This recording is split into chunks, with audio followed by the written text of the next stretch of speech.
How to fix suspended shop on Etsy. Hi everybody, welcome back to another video. In this video we're gonna learn how we can fix your suspended shop on Etsy. So without any further delay, let's begin with the video. But before beginning, I want you to make sure to hit that like, share and subscribe icon.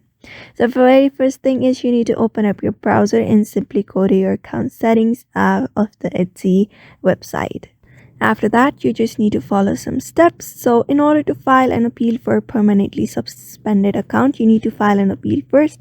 First that you need to receive an email, and in order to go further with the process, you need to first be sure you thoroughly understand its house rules. If you're a seller, make sure you don't have any listings and all of those options here. And there you will be able to see file and appeal option. So simply tap on file and appeal, or you may just go to the appeal sender and sign in into a suspended Etsy account. Choose the reason for your appeal. If you're selecting other, enter a reason.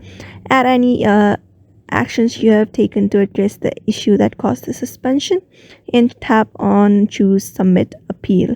And just like that, you can submit an appeal and the Etsy account will reach out to you in order to help you fix your issue of your account being suspended. So therefore, by following this method, you can fix your account suspended on Etsy. So I hope this video was helpful to you, and thank you for watching this video.